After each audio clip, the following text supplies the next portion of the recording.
Meus queridos, a paz do Senhor Jesus Cristo. Amém? Louvado seja o Senhor por esta oportunidade que temos de estarmos reunidos em sua casa.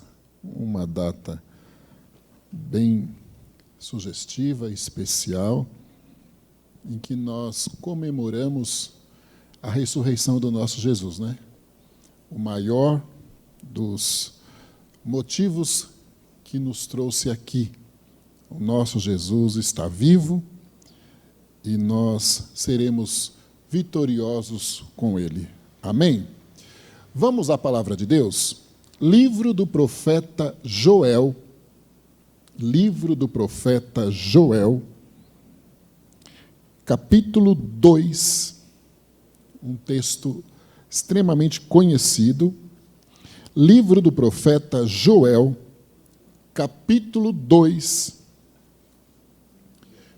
Leremos a partir do verso 18.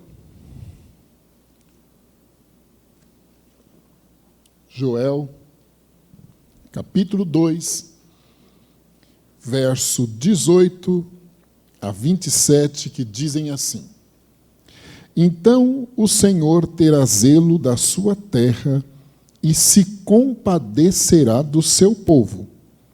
E o Senhor responderá e dirá ao seu povo: Eis que vos envio o trigo e o mosto e o óleo, e deles sereis fartos, e vos não entregarei mais ao opróbrio entre as nações.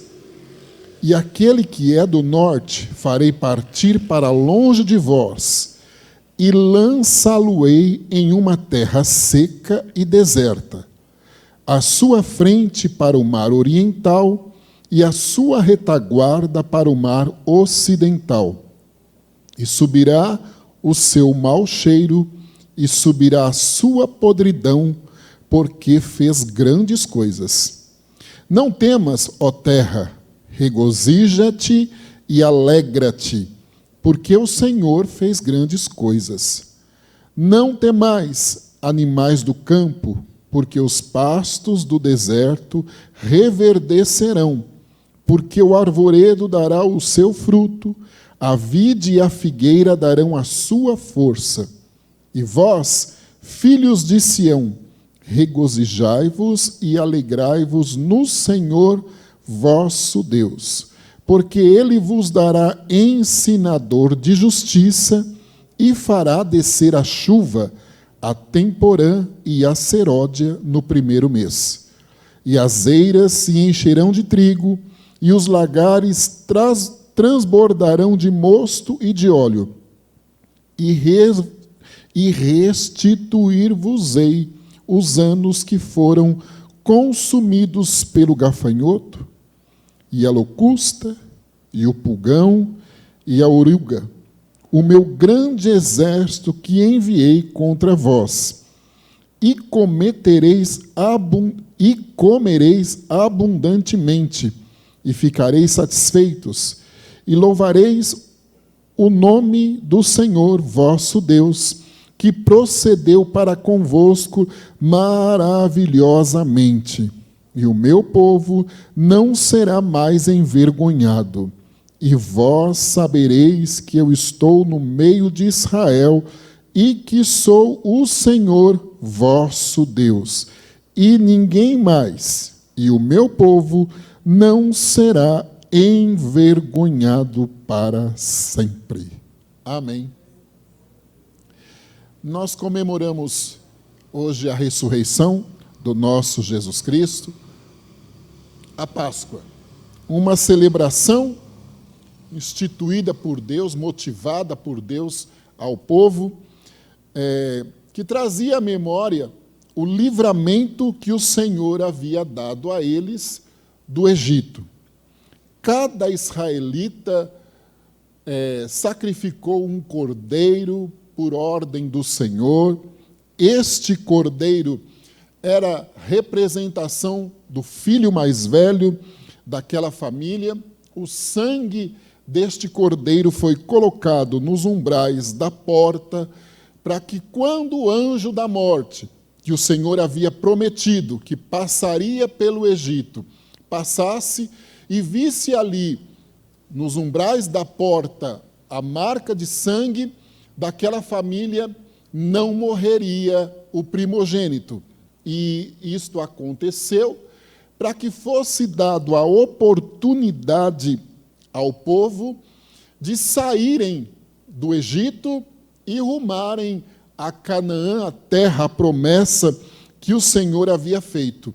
Em meio ao desespero, no momento de Faraó, este homem perverso anuncia ao povo, a Moisés, que eles poderiam deixar o Egito e seguir rumo à terra prometida, a Canaã, que o Senhor havia dito desde os primórdios a Abraão, que conduziria o seu povo a este local. Uma mensagem que, inclusive, foi sugerido aos irmãos que eles guardassem, contassem às próximas gerações, ratificassem para que as gerações vindouras dessem continuidade a esta celebração, porque isto era um memorial da forma maravilhosa que Deus havia resgatado o seu povo do Egito. Hoje nós comemoramos a nossa redenção, como nos ensina o sábio irmão aos Hebreus, lá no capítulo 10, o nosso Jesus Cristo, por uma única vez, foi sacrificado por nós, através do seu sangue, nós nos tornamos pecadores resgatados e agora não mais almejamos uma Canaã terrestre, passageira, mas sim nós estamos rumando a uma Canaã celestial, eterna, que o nosso Senhor Jesus Cristo, nessa transição em que ele subiu ao céu e nos deu aqui a recomendação de aguardarmos, ele disse que estaria preparando para nós um lugar, porque o desejo dele é que onde ele está, estejamos também. Então, nós hoje caminhamos para uma Canaã eterna e celestial. Por isso, nós celebramos a nossa vitória, a ressurreição de Jesus Cristo. Joel, o tema principal do livro, é o dia do Senhor. Um dia em que Deus viria com justiça a favor do seu povo. Esta celebração, ela foi esquecida pelas gerações após a saída do Egito. Muitos anos se passaram, perderam um pouco da origem, deixaram-se levar pela apostasia, a amizade com os ímpios. Deus deu oportunidades de mudança, desperdiçaram as oportunidades, e no Velho Testamento, quando o Senhor fala sobre julgamento do pecado, quer fosse um julgamento do pecado individual ou coletivo, era um prenúncio de anunciação ao Messias, Jesus Cristo. Na lei, o arrependimento estava limitado à obediência da lei e das obras.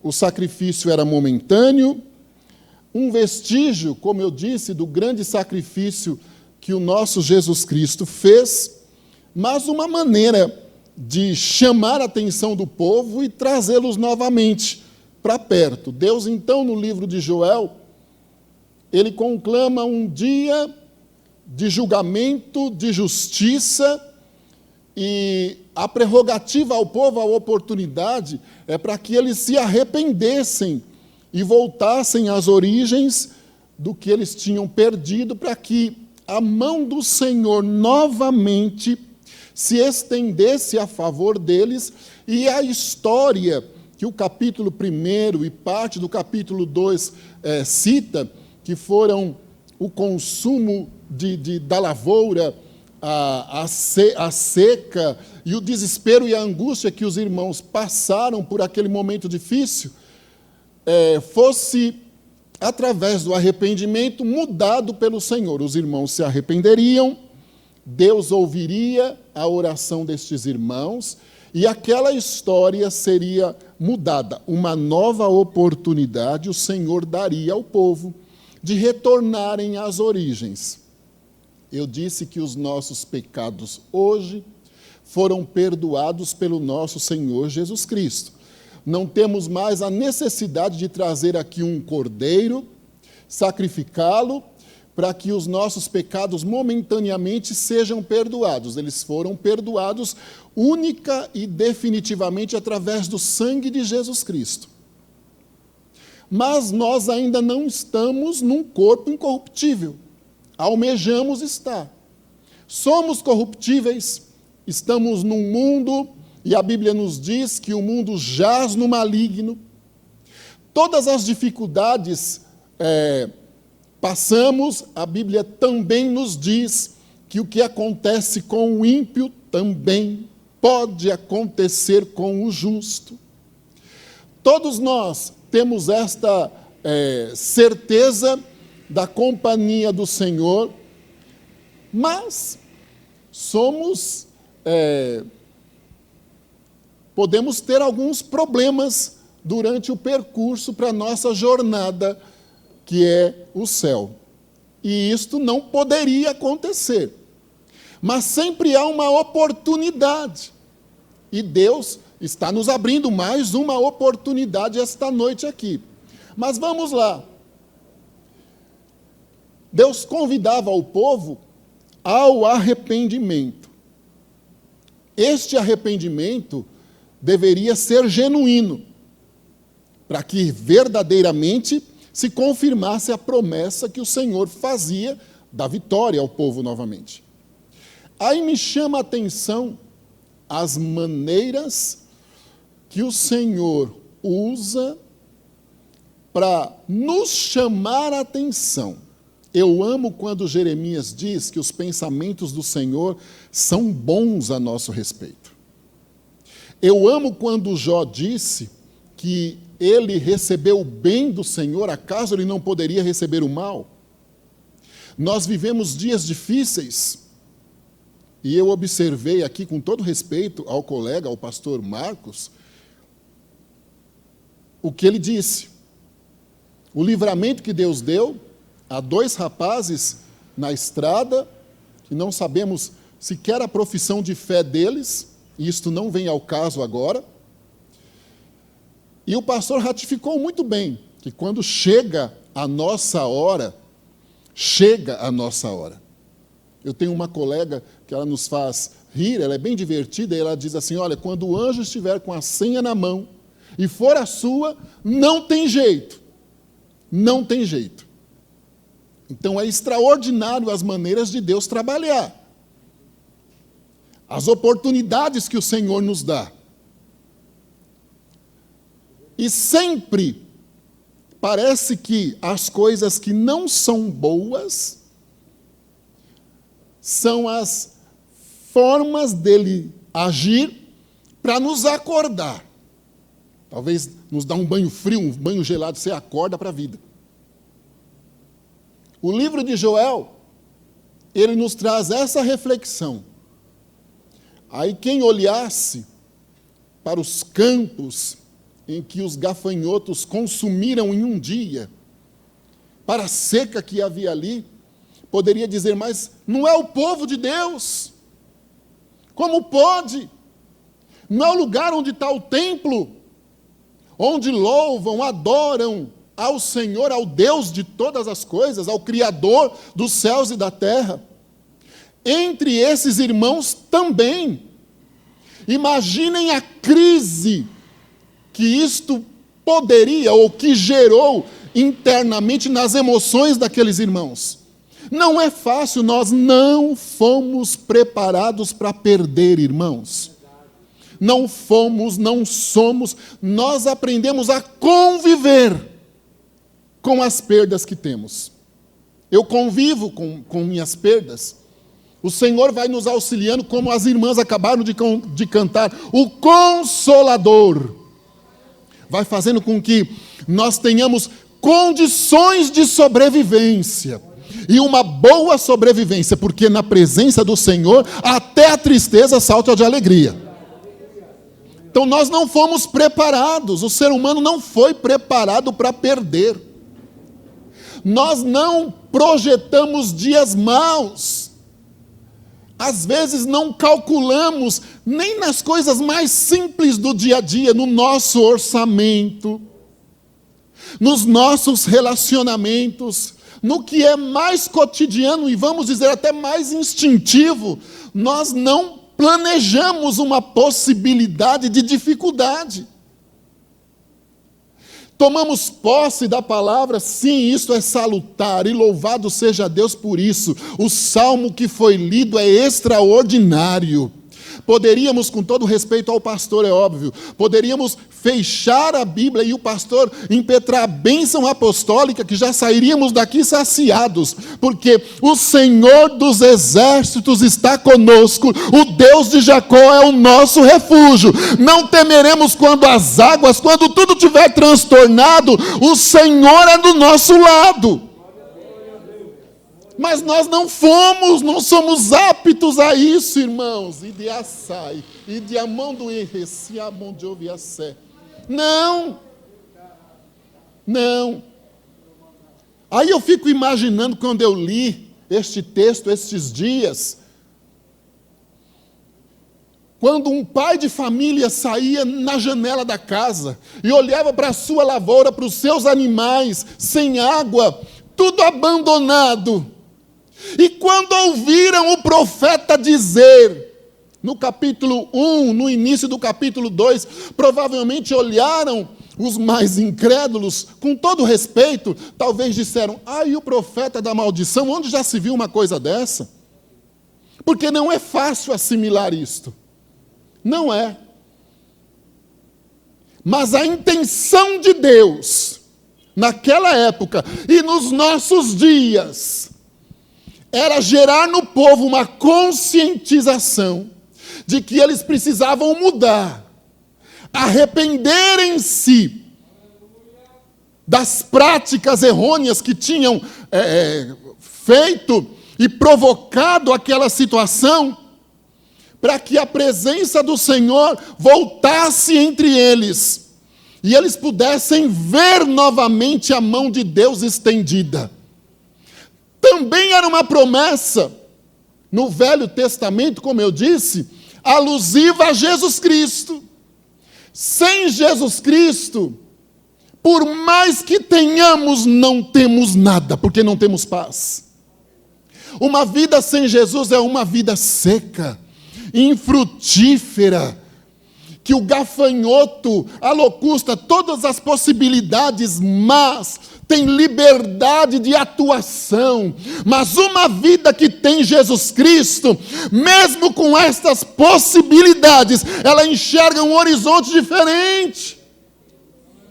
Ela consegue enxergar Deus naquilo e dizer, como nos diz a palavra, em tudo dai graças. Anda, canta e dá graça. Eu sempre prego a palavra com os colegas meus em São Caetano. E segunda-feira aprove ao Senhor recolher um rapaz, o filho desse pastor. Um rapaz, 31 anos, saudável, mas infelizmente foi acometido de um mal. E o Senhor recolheu. E eu perguntei, está tudo bem por aí? Para eles. E ela respondeu para mim no WhatsApp, o Senhor me deu, o Senhor tomou, bendito seja o nome do Senhor. Isso é confiança. Aí eu não consegui deter as lágrimas e disse, que lição que a senhora acabou de me dar. Sim, pastor, a dor é forte, sim, eu sou humana, sou mãe. Mas eu continuo dizendo, o Senhor me deu, o Senhor tomou, bendito seja o nome do Senhor. Esta é a esperança do crente. Mas vamos lá. Deus fazia uma promessa de restauração ao povo. Olha, arrependam-se. Arrependam-se, mudem a conduta, voltem ao caminho certo, celebrem novamente a redenção que vocês tiveram do Egito, conte aos seus descendentes para o futuro eles darem continuidade e que este momento seja um momento de referência. Quando esqueceram ou quando deixaram de comemorar, olha aí as consequências. Pecado é perdoado, sim, mas em algum momento as consequências precisarão serem administradas, até que seja de forma momentânea. Joel convida o povo a um arrependimento verdadeiro, a lembrarem-se da fidelidade do Senhor, o que Deus fizera por aquele povo. Provavelmente eu posso já ter dito aqui uma vez, mas eu vou repetir. O menino nascia no deserto, crescia, o sapato não furava, a roupa não rasgava. Você compra uma camisa hoje, depois que lavou ela, quem sabe a primeira vez até, não é? Ela já está toda danificada. E pode até ter uma boa etiqueta, ter uma marca. Mas não existe mais qualidade. Um sapato, você compra, usa aí, no máximo 1 ano. E ele já fica todo danificado. Imagine um menino, 40 anos com a mesma roupa e com o mesmo sapato. É Deus ou não é? É Deus ou não é? É. E esses daqui agora, depois de alguns anos, esqueceram-se. Aí o Senhor diz assim, é meu povo. Eu chamei este povo. A Bíblia, Jesus não nos diz que não fomos nós que o escolhemos. Ele nos escolheu. Você foi selecionado a dedo. Nós fomos selecionados a dedo. É mais do que um privilégio. Aí ele olha e diz, não, então peraí, vamos lá. Se as coisas estiverem tudo muito bem, enquadradinho, seguindo certinho a rotina e o roteiro, eles não vão lembrar-se de mim. Mas se eu der um apertãozinho, eles acordam, aí o Senhor diz assim, olha, há de ser aquele dia, o dia do meu julgamento, quando houver sinceridade no arrependimento. Aí ele diz assim, a promessa da restauração física, espiritual, vai ser uma coisa evidente, verdadeira, garantida. Então Deus dizia assim, alegria vocês devem sentir no momento do julgamento ou do juízo que vem através dele, porque ele vai gerar esperança e expectativa de vitória. Deus não nos deixará órfãos. Deus não nos deixará à deriva. E hoje nós comemoramos o ápice desta mensagem aqui. Porque um menino vos nasceu, um filho se vos deu. Ele disse várias vezes aqui, olha, de forma maravilhosa. Eu, o Senhor, vou agir de uma maneira, vou agir maravilhosamente. Porque um menino vos nasceu, um filho se vos deu. O principado está sobre os seus ombros, e o seu nome será maravilhoso, conselheiro, Deus forte, Pai da eternidade, príncipe da paz. Esse veio para uma simples camponesa, que talvez olhassem para Maria e ninguém poderia imaginar a importância daquela jovem num determinado momento, na adolescência. Ele veio. Por 33 anos esteve aqui. Mas a promessa que Deus tinha de restaurar e de nos trazer uma esperança verdadeira e futura, nos livrar definitivamente da sequidão, do gafanhoto e de tudo quanto é espécie de inseto, aplicando isso de forma espiritual, era através de Jesus Cristo. Ele veio, esteve aqui, ensinou 12 discípulos para que eles pudessem, através do aprendizado direto do mestre, 11 dos tais, pudesse, porque Judas optou por um outro lado, mas em tudo também deve ser glorificado o nome do Senhor, porque Judas fazia parte daquele projeto, para que eles nos fizesse também discípulos desse mestre, e nos desse o privilégio que os anjos quiseram ter, de anunciar que hoje nós aguardamos um dia de julgamento, um dia de justiça, sim, mas uma coisa eterna, estável, verdadeira, a maior esperança do crente, surgiu na data que nós comemoramos, porque nós ficamos livres por completo da sequidão. Jesus disse para a mulher samaritana, e havia uma rincha entre o samaritano e o israelita, eles não se falavam por religiosidades e resenhas antigas, mas Jesus, quebrando esses paradigmas e esses protocolos, se dirigiu à mulher samaritana, quando foi lá beber água e pediu a ela água. Ela assustou quando viu que era o mestre Jesus Cristo, um judeu, mas eu não posso. Ele disse, se você soubesse quem te pede, você inverteria o pedido, porque se eu te der água, eu te dou uma água que é uma água eterna, que faz em você uma fonte que salta eternamente para a vida eterna. Agora, quando Joel profetizava isto, tudo estava seco, mas ele, o nosso pão, a água viva que desceu do céu, veio para restabelecer a terra seca.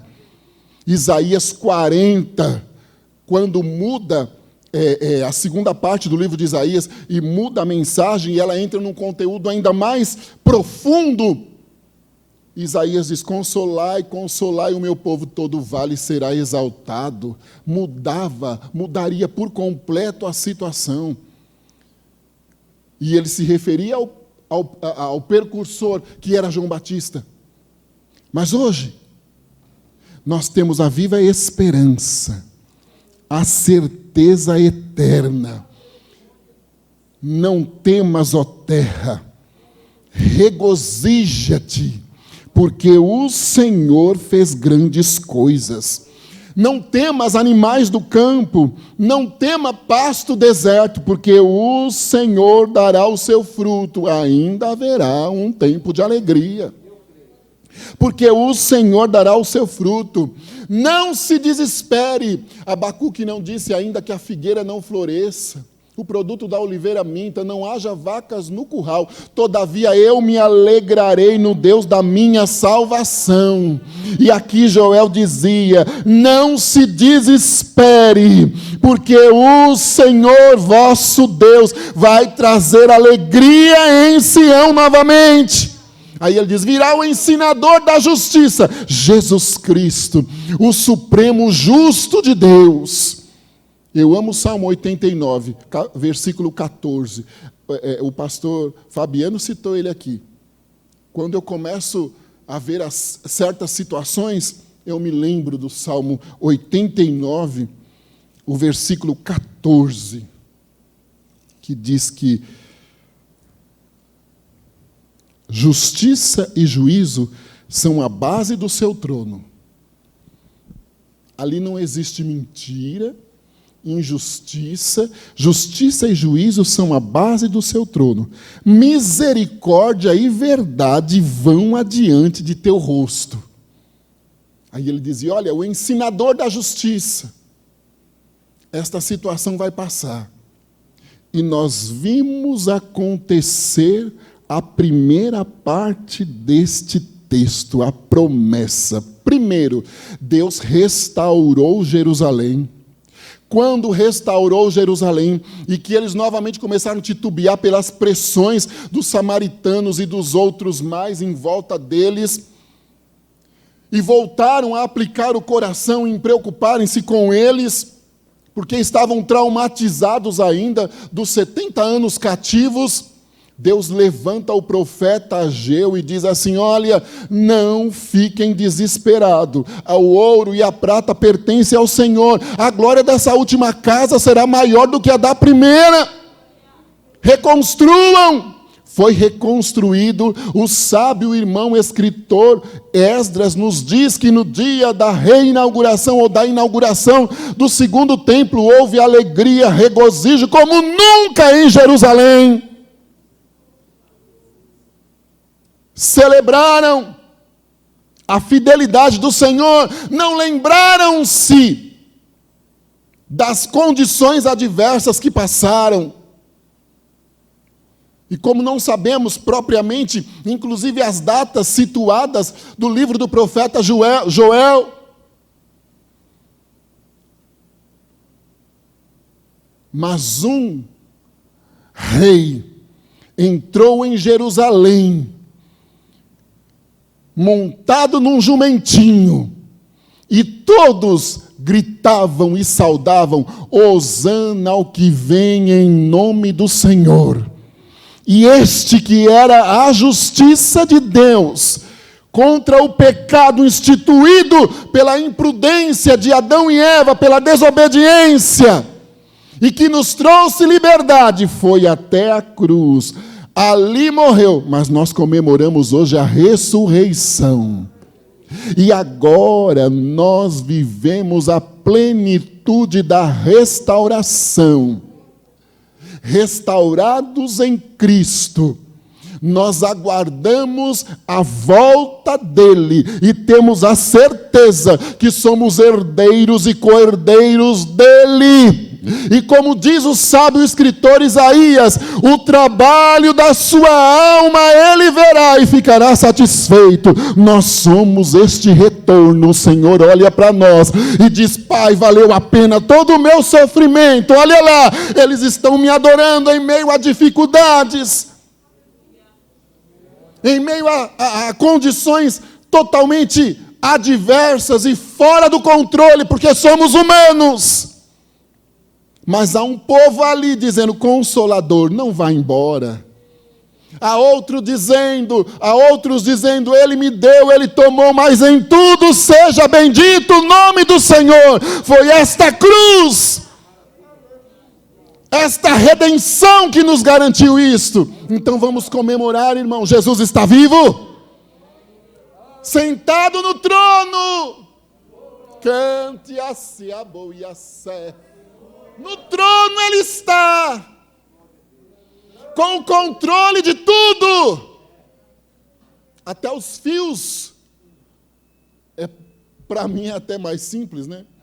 Até os fios, a quantidade de fios do cabelo da nossa cabeça ele sabe. E o Salmo 90 diz que ele tem os dias contados. E para Jeremias ele disse: olha, você não era planejado, e quando ainda era informe, eu já havia te escolhido e te constituído. E o 139, ele diz a Davi: nem você pensou em pronunciar a palavra, eu já sei o que você vai pronunciar. Não há diferenciação para mim, as trevas e a luz são iguais, noite brilha como dia. Fomos restaurados, e nós vivemos esta palavra aqui de Joel, esta palavra aqui, que o sábio Joel nos diz: e vós sabereis que eu estou no meio de Israel, e que eu sou o Senhor vosso Deus, e ninguém mais. E o meu povo não será envergonhado para sempre. Deus tem vitória para nós? Tem. Tudo passa. Quando eu era guri,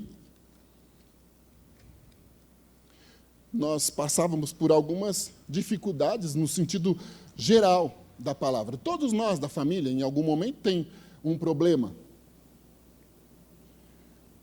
E quando nos reuníamos, isto não sai da minha memória.